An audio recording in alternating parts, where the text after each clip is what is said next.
CAG की report आई है।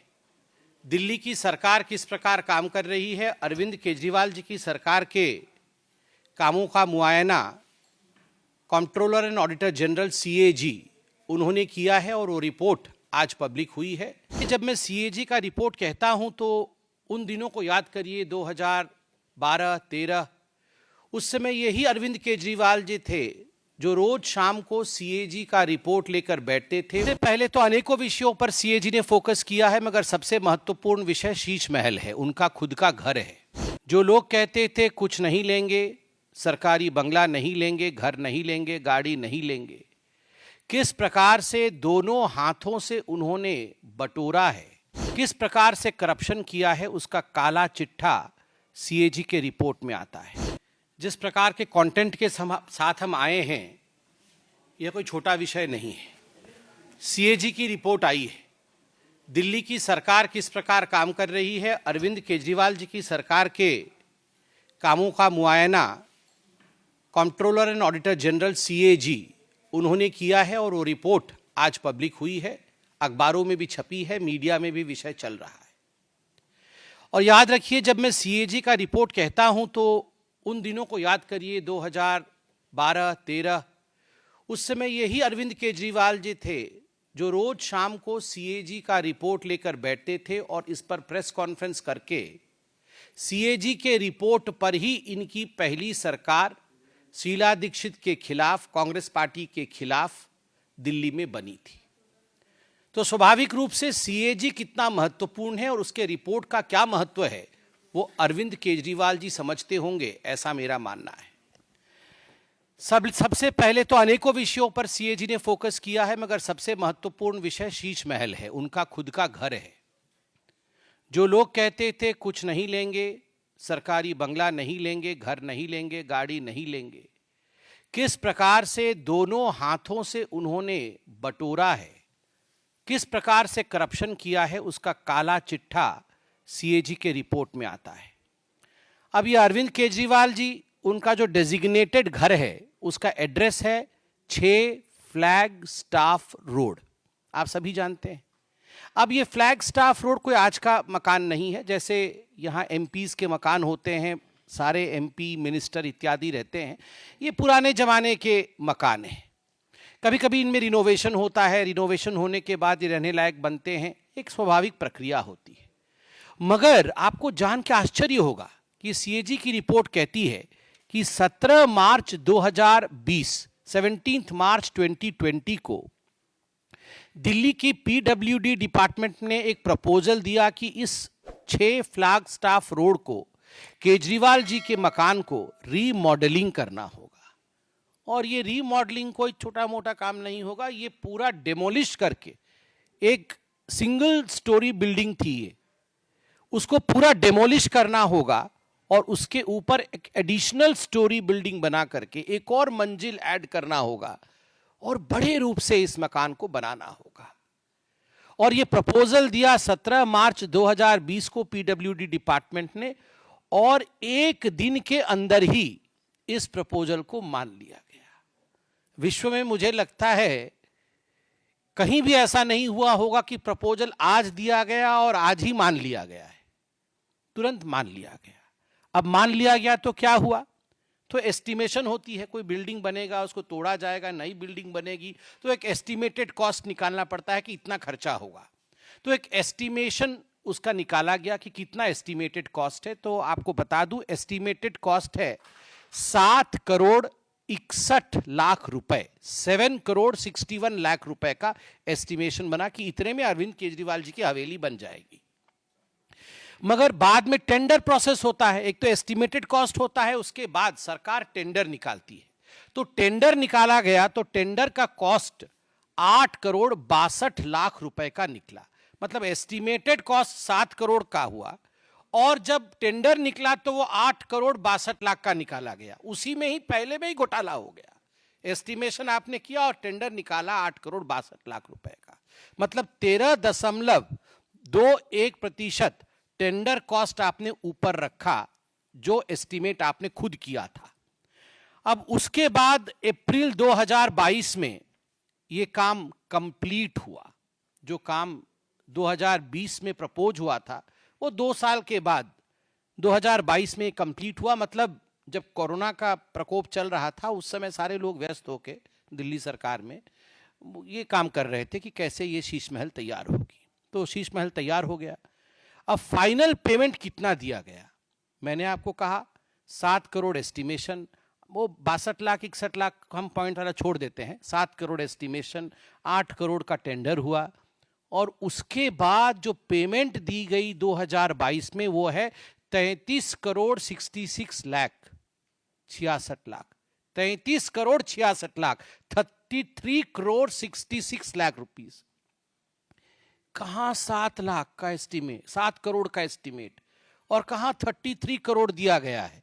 मतलब जो एस्टीमेटेड कॉस्ट 7 करोड़ का था उससे 342.31% अधिक पेमेंट किया गया और जो टेंडर्ड अमाउंट था 8 करोड़ का उससे 290.49% का ऊपर पेमेंट किया गया। आप सोचिए इतना घोटाला तो हमने कहीं नहीं सुना होगा, वो भी एक हवेली के पीछे, अरविंद केजरीवाल जी के शीश महल के पीछे इस प्रकार का घोटाला।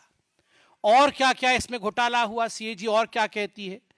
सीएजी कहती है देखिए कोई भी बिल्डिंग बनानी हो, कुछ भी आपको एक काम करना हो तो आजकल है एक टर्म कंसल्टेंट। वो कंसल्टेंट आता है और बोलता है हाँ यहाँ पर ऐसा होगा, यहाँ पर ये बनेगा, फलाना बनेगा, तो उसका एक कंसल्टेंसी फीस भी होती है। तो कंसल्टेंट कैसे चुने जाते हैं? सरकार में एक प्रक्रिया होती है, एडवर्टाइजमेंट होता है और केजरीवाल जी तो वो जो एक डबल एक्सल शर्ट पहन के एक रेनॉल्ड का पेन लगा के एडवर्टाइजमेंट करने में नंबर 1 है, अपना एडवर्टाइजमेंट करने में नंबर 1 है, मगर कंसल्टेंट के लिए कि उनका शीश महल कौन बनाएगा उसका कंसल्टेंट के लिए एक भी एडवर्टाइजमेंट नहीं किया। कैसे हुआ फिर? स्पॉट कोटेशन, मतलब वहीं खड़े हो गए और कौन कौन बनाएगा जरा कंसल्टेंट कौन होगा, आओ। मतलब जैसे गेट पे ही खड़े थे वो कंसल्टेंट। पहले से 3 लोगों को बोल रखा था कि तुम तीनों आ जाना, हम तुमको दे देंगे। तो 3 कंसल्टेंट आ गए और 3 कंसल्टेंट में से सीएजी लिखती है without any specifications, without any basis of selection, consultant उसी दिन चुन लिए जाते हैं। मतलब आज कंसल्टेंसी की रिक्वायरमेंट है, कोई एडवर्टाइजमेंट नहीं, कुछ भी नहीं, आज ही कंसल्टेंट चुन लिए गए। अब कंसल्टेंट भी आ गए। उसके बाद देखिए repeated revision of preliminary estimate. अब कोई भी घर बनता है, मकान बनता है, रोड बनता है, कुछ भी बनता है तो एक प्रिलिमिनरी एस्टीमेट होता है कि हाँ ये जो है ये ग्लास का ढकने वाला सामान है, ये कितने का आएगा, ये 20 रुपए का या 25 रुपए का आएगा।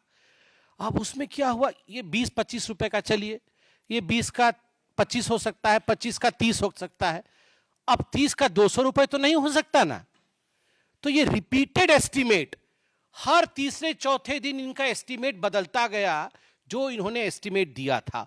और उसके पीछे सीएजी कहती है no justification for payment to the consultants and PWD increased buildup area. सबसे पहले तो एस्टीमेट होता है कि घर का हम कितने एरिया में घर बनाएंगे। हम सब जानते हैं कि इतने स्क्वायर मीटर में हम घर बनाएंगे, कि इतने स्क्वायर फुट में हम घर बनाएंगे। तो पहले एस्टीमेट हुआ था, प्रिलिमिनरी एस्टीमेट हुआ था कि बिल्डअप एरिया रहेगा 1397 स्क्वायर फुट का। 1397 स्क्वायर फुट में हम बिल्डअप एरिया रखेंगे। इसी के आधार पर सारा टेंडर इत्यादि हो गया और रातों रात एक दिन बदल दिया उन्होंने बदल करके कर दिया कि 1905 स्क्वायर फीट, मतलब 36% बढ़ा दिया एस्टीमेट कि 1905 स्क्वायर फीट में, क्योंकि अब शहंशाह क्या रहेंगे 1300 स्क्वायर मीटर में, शहंशाह के थोड़ा बड़ा होना चाहिए। तो उन्होंने कहा कि 1900 स्क्वायर फीट में केजरीवाल जी अब रहेंगे और ये अपने आप ही कर दिया, कोई एडवर्टाइजमेंट नहीं, कुछ परमिशन नहीं, अपने आप ही 1905 स्क्वायर फीट कर दिया। उसके बाद इन्होंने जो एप्लीकेबल स्पेसिफिकेशंस होता है, हर चीज का एक स्पेसिफिकेशन होता है कि टूटी होगा तो इस प्रकार का होगा, उसके डोर नॉब्स होंगे तो इस प्रकार के होंगे, टोटो तो बाद में, टॉयलेट होगा तो इस प्रकार का होगा, इस सब की स्पेसिफिकेशन होती है। इस सब स्पेसिफिकेशन का इन्होंने अल्टरेशन किया, सबको बाद में बदला, बाद में पहले कुछ और लिखा, बाद में उसमें ऐड कर दिया और स्पेसिफिकेशन को बदल दिया, जिससे कि पीडब्ल्यूडी को अपने प्रिलिमिनरी एस्टीमेट को 4 बार बदलना पड़ा, 4 बार बदलना पड़ा। और एक जगह तो ऐसे हुआ, देखिए पेमेंट कैसे होता है, आपको ये खरीदना है तो पहले आप एस्टीमेट बनाएंगे, एस्टीमेट बनाने के बाद अप्रूवल आएगा कि हाँ हम ये खरीदेंगे, फिर आप जाके मार्केट में ये खरीद के लेके आएंगे, 25% का ये खरीद के आप लेके आए। मगर पहले मैं खरीद के ले आऊंगा 300 रुपए का और पेमेंट बाद में होगी कि ठीक है 300 का खरीद दिया, दे दो। सीएजी यहां पर कहती है कि यहां पर एडमिनिस्ट्रेटिव अप्रूवल और एक्सपेंडिचर सैंक्शन कि आप खर्चा करिए, एडमिनिस्ट्रेटिव अप्रूवल है, ये 9.34 करोड़ रुपए का काम होने के 2 महीने बाद मिला। काम हो गया, जो चीज बाजार से खरीदना था बल्कि नहीं खरीदना था, वह हायर क्वालिटी चीज खरीद के लगा दी गई केजरीवाल जी के टेस्ट के मुताबिक, और उसके 2 महीने के बाद एडमिनिस्ट्रेटिव अप्रूवल आया, हाँ ठीक ठीक खरीदा है आपने और एक्सपेंडिचर आप कर सकते थे। अरे पहले एक्सपेंडिचर अप्रूवल होता है, पहले एडमिनिस्ट्रेटिव अप्रूवल होती है, उसके बाद वो खरीदी जाती है। मगर मनमानी तरीके से भ्रष्टाचार के रूप में यहां काम अरविंद केजरीवाल जी ने किया। अब सीएजी टेंडरिंग प्रोसेस के ऊपर क्वेश्चन उठाती है। Arbitrary shortlisting of the bidder, arbitrary अपने मन मुताबिक बिडर का इन्होंने शॉर्ट लिस्टिंग किया। Not restoring to open tender, open tender process को दरकिनार किया, जिसके कारण गवर्नमेंट कॉम्पिटिटिव रेट से वंचित रही। अब कंपटीशन होगा तो मैं बोलूंगा मैं 10 करोड़ में बनाऊंगा, तो ये आके बोलेंगे नहीं नहीं नहीं मैं 7 करोड़ में बना दूंगा, तो आप आके बोलेंगे मैं 5 करोड़ में बना दूंगा, तो सरकार 5 करोड़ रुपए में जो बना देगा उसी काम को तो उसको देगी। मगर यहां पर कॉम्पिटिटिव बिडिंग हुआ ही नहीं, इन्होंने कॉम्पिटिटिव बिडिंग किए बगैर, ओपन टेंडर किए बगैर इन्होंने किसी को टेंडर दे दिया, जिसके कारण 25 करोड़ 80 लाख रुपए एक्स्ट्रा पेमेंट करने पड़े। 25 करोड़ 80 लाख रुपए, ये सीएजी कह रही है। आप सोच के देखिए, out of total agreement items the quantities amounting to 4.3 crore were executed in excess. बहुत सारे आइटम इन एक्सेस एग्जीक्यूट हुए। कहा गया था कि आपको ये खरीदना है मगर आपने उससे अधिक रेट में खरीदा। जैसे ये आइटम्स में एनेक्सर में है, कौन कौन से आइटम है, कुछ उदाहरण देता हूं। फर्स्ट एग्रीमेंट किसके लिए हुआ था? एग्रीमेंट हुआ था फर्स्ट क्लास टीक और बर्मा टीक, ये लकड़ी लगेंगे। सोचिए, ये आम आदमी पार्टी वाले हैं, फर्स्ट क्लास टीक और बर्मा टीक, और उसका सब्स्टिट्यूट हो गया सुपीरियर क्वालिटी बर्मा टीक, मतलब फर्स्ट क्लास के ऊपर और एक सुपीरियर क्वालिटी है। तो एक्स्ट्रा खर्चा कितना हुआ?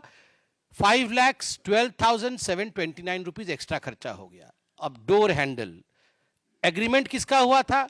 ब्रास लेवल हैंडल, ब्रास का लीवर हैंडल लगेगा। अब उसके बदले में इन्होंने ब्रास के बदले में स्टेनलेस स्टील हैंडल किया, जिसके कारण 5,40,000 करोड़ रुपए, 40,000 का एक्स्ट्रा खर्चा हुआ। और ठीक उसी प्रकार विट्रिफाइड फ्लोर टाइल, उसके बदले में इटालियन मार्बल स्टोन, इटली से आया इटालियन मार्बल, हाँ लाइन से ठीक ठीक, इटालियन मार्बल स्टोन आया, तो इस पे अधिक खर्च हो गया 9,14,000 रुपए का। आप सोचिए। और उसके बाद thermostat shower mixture with 3 way diverter, अच्छा वो गरम गरम पानी से नहाएंगे, उसका जो है वो था पहले thermostat shower mixer with 3 way diverter, 3 तरह से पानी निकलेगा। बाद में ये सब्स्टिट्यूट हो गया thermostat shower mixer with high flow thermostat trim, बहुत हाई पावर से आएगा, जिसके कारण लगभग 5 लाख रुपए एक्स्ट्रा खर्च हो गए। फिर ये था TOW रिसेस्ड LED लाइट्स, जिसके बदले में अब 12W, अच्छा ये 10 वाट का रिसेस लाइट था, अब ये 12 वाट की LED लाइट आ गई, जिसके कारण 45 लाख रुपए एक्स्ट्रा खर्च हो गए, 45 लाख रुपए। अब मैं तो ये आइटम्स बहुत सारे हैं, पढ़ पढ़ के थक जाऊंगा, और बहुत बार पढ़ भी चुका हूं पहले, मुझे पता नहीं था ये कंपैरिजंस, इस बार कंपैरिजन्स आए हैं। जो items for superior specification, extra item, जिनके विषय में कोई एग्रीमेंट नहीं हुई थी, पहले तो एग्रीमेंट हुआ था, एक्स्ट्रा लिया, अब एग्रीमेंट भी नहीं हुई थी, उसके बाद भी ले लिया, वो है pre fabricated lift and sliding doors, जिसके कारण 61 लाख रुपीस का खर्चा हुआ। Modular kitchen, ground floor, first floor, second floor, तीनों फ्लोर में एक एक किचन था, पता नहीं एक में चाय, एक में रोटी, एक में सब्जी बनती होगी, और कुल मिलाकर के इसमें 68 लाख रुपीस 75,877 रुपीस का एक्स्ट्रा खर्चा हुआ। Vanity, master bedroom plus family lounge, powder room, middle room, guest room plus study room plus bedroom, इस पे लगभग 1 करोड़ से अधिक का एक्स्ट्रा खर्चा हो गया। अब ये बहुत सारी ऐसी चीजें हैं, मैं वो पर्दा कितने का है वो सब बता चुका हूं, बताना नहीं चाहता हूं, ये एक्स्ट्रा खर्चा हुआ है। मगर आज तो मुझे बड़ा आश्चर्य हुआ है, मुझे तो आपको भी हो रहा होगा, मैं थोड़ा बता दूं, where the money was spend, the cost including installation charges of some of the most expensive items at the residence. सबसे एक्सपेंसिव आइटम तो टीवी कंसोल है, हमेशा एडवर्टाइजमेंट में रहना है तो टीवी पे ही होगा। टीवी कंसोल पे 20,34,200 रुपीज, कंसोल पे, टीवी पे नहीं, केवल कंसोल लगाने पे 20 लाख रुपए। मिनी बार, घर में एक मिनी बार था, मुझे तो समझ में नहीं आ रहा है मिनी बार कैसे हो सकता है। मिनी बार 4,80,000 रुपए से अधिक खर्चा हुआ है मिनी बार पे। अब स्वाभाविक है, एक्साइज घोटाला किया तो मिनी बार तो होगा ही, ये व्यक्तिगत विषय है, घर में कौन बार रखता है नहीं रखता है इस पे मुझे कमेंट नहीं करना है, मगर मिनी बार सरकारी खर्चे पर यह चिंता का विषय है। 5 लाख रुपए अतिरिक्त खर्च करके घर पे mini bar, L shape sofa 6,40,000, treadmill and gym equipment 18,52,000 रुपए, kitchen equipment 40 lakh, kitchen equipment, kitchen का अलग था, किचन इक्विपमेंट 40,08,000 रुपए। सिल्क कारपेट, बाप रे बाप की तो क्वीन विक्टोरिया उस पे चलती थी, सिल्क कारपेट 16,27,690। ये सिल्क कारपेट क्या होता है? कारपेट तो हम देखे हैं, सिल्क कारपेट मतलब मैं समझ नहीं पा, हाँ सिल्क कारपेट, मतलब आप सोचिए डबल एक्सेल का शर्ट कहां से लाते हैं पता नहीं, खुद ही सिल लेते हैं। और वो जो पेन जो लगाते हैं, चप्पल, ये सब करके वो सिल्क कारपेट पे चल के मिनी बार रखे हुए हैं। मतलब ऐसा हमने व्यक्ति पूरे ब्रह्मांड में नहीं देखा होगा, कहीं भी नहीं, ना भूतो न भविष्यति। आप सोच के देखिए जरा, ऑस्कर भी छोटा पड़ जाएगा। Kitchen equipment, silk carpet, round dining table ऐसा वैसा नहीं, राउंड डाइनिंग टेबल 4,80,000 रुपए। अपहोल्स्टर्ड बेड, ये क्या होता है? 4 लाख रुपए का है, जो भी है वो अपहोल्स्टर्ड बेड, मतलब बहुत उसमें लगा होगा सुंदर सुंदर चीज। फॉक्स लेदर क्लैडिंग, ये पता नहीं कोई लेदर क्लैडिंग है, वो 6 लाख रुपए का है। मतलब आप बताइए क्या हो रहा है? ये सीएजी रिपोर्ट तो इतनी मोटी है, मैं पूरा पढ़ भी नहीं पाया हूं, मगर जो थोड़ा बहुत पढ़ा हूं मैं, उसी से मैं हैरान परेशान हूं। और इसके साथ साथ अरविंद केजरीवाल जी ने कहा कि देखिए मैं जो हूं बहुत काम करता हूं, इसलिए मुझे कैंप ऑफिस चाहिए, मेरे घर के अंदर एक कैंप ऑफिस होना चाहिए और स्टाफ ब्लॉक होना चाहिए। तो कैंप ऑफिस और स्टैंप ब्लॉक के लिए करोड़ों रुपए सैंक्शन हुए। और आपको जान के आश्चर्य होगा कि बाद में करोड़ों रुपए सैंक्शन भी हो गए, स्टाफ ब्लॉक कंस्ट्रक्शन नहीं हुआ, इसका कोई मेंशन नहीं है, और कैंप ऑफिस बीच में ही रोक दिया गया। अक्टूबर 2023 को जब ये रिपोर्ट छपी, उस समय कैंप ऑफिस बना ही नहीं था, कंप्लीट नहीं हुआ था, मगर अरविंद केजरीवाल जी के ऑफिस ने लिख के दिया कि ये कंप्लीटेड है। रिपोर्ट में 100% कंप्लीट लिखा गया है, मगर बना नहीं था, पेंडिंग था। और इसमें जो पेमेंट किया गया है कॉन्ट्रैक्टर को, वो कंप्लीट नहीं होने के बावजूद, एग्रीमेंट हुई थी 19.87 करोड़ का कैंप ऑफिस के लिए, बिना कंप्लीट किए 19.22 करोड़ रुपए कॉन्ट्रैक्टर को दे दिया गया है। कंप्लीट नहीं हुआ कैंप ऑफिस, कॉन्ट्रैक्टर को लगभग पूरा पेमेंट दे दिया गया। और service and electrical works were overestimated, camp office में overestimated by 1.41 crore at camp office और 86 लाख रुपया स्टाफ क्वार्टर, ये ओवर एस्टिमेट किया गया। और डाइवर्शन ऑफ फंड किया गया। क्या डाइवर्शन ऑफ फंड किया गया? अरविंद केजरीवाल जी ने 2 करोड़ का सैनिटरी आइटम, फर्नीचर और जिम अपने घर में लगा लिया और लिख दिया कि ये 2 करोड़ रुपए, 1.87 करोड़ टू बी स्पेसिफिक, जो सीएजी ने लिखा है, ये 1.87 करोड़ रुपए कैंप ऑफिस में खर्च हुए हैं और स्टाफ ऑफिस में खर्च हुए हैं। और जिम और सैनिटरी आइटम, वो टोटो का जो हमने दिखाया था आपको रिमोट कंट्रोल, ये सब अरविंद केजरीवाल जी के घर में लग गए और लिखा कहीं और का। अरविंद केजरीवाल जी ने कहा मुझे 8 सर्वेंट क्वार्टर चाहिए क्योंकि मैं बहुत काम करता हूं, तो कोई पैर दबाने वाला, कोई हाथ दबाने वाला, बाकी गला तो वो दबा देते हैं हम लोगों का, बाकी उनका पैर हाथ दबाने वाला कोई चाहिए, तो सर्वेंट क्वार्टर 8 चाहिए।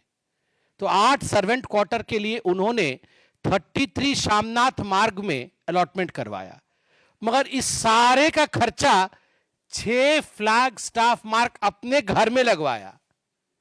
अलॉटमेंट पैसे का किसी और जगह के लिए हो रहा है, मगर पैसा जुड़ा हुआ है उनके घर के अंदर का, और इसका जो एक्स्ट्रा वर्क है ये सब पैसा डाइवर्ट उन्होंने अपने घर में कराया 8 सर्वेंट क्वार्टर का।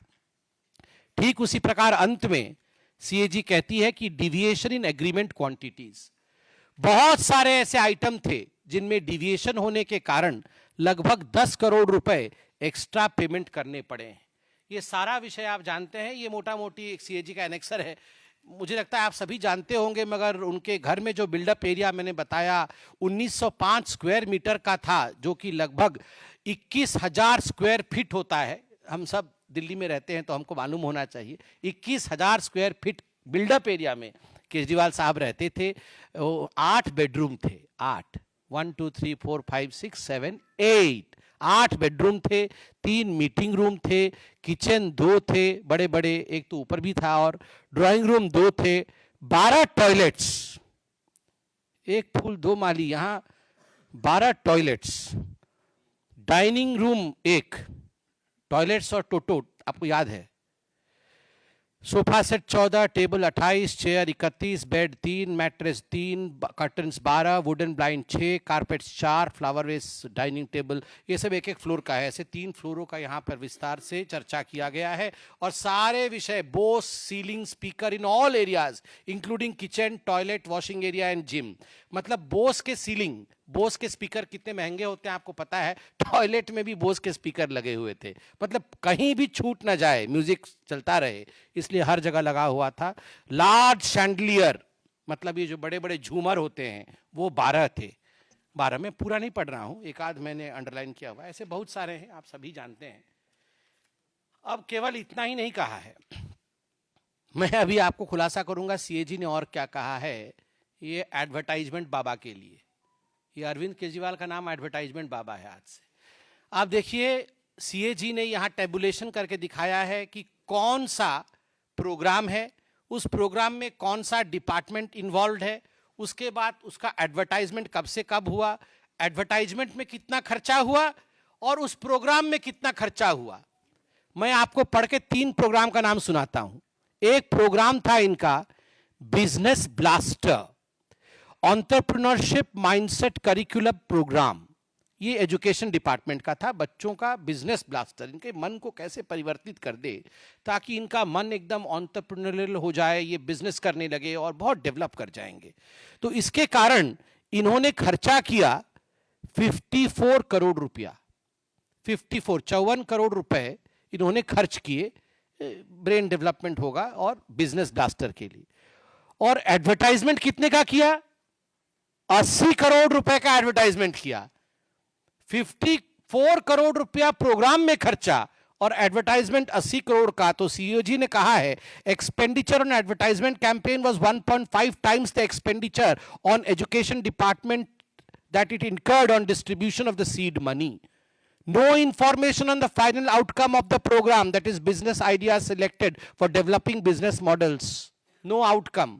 मगर 80 करोड़ खर्च कर दिए। दूसरा प्रोग्राम देश के मेंटर, बच्चे देश के मेंटर बनेंगे, तो एजुकेशन डिपार्टमेंट का है। 9 अक्टूबर 2021 से 26 अक्टूबर 2021 तक इन्होंने एडवर्टाइजमेंट किया। प्रोग्राम में कितना खर्चा हुआ? देश के मेंटर में सरकार ने कितना लगाया? अरविंद केजरीवाल जी ने 1.90 करोड़, लगभग 1,90,00,000 रुपए लगाए। और एडवर्टाइजमेंट में कितना खर्चा हुआ? 27.90 करोड़। 1 करोड़ का प्रोग्राम, 28 करोड़ का एडवर्टाइजमेंट।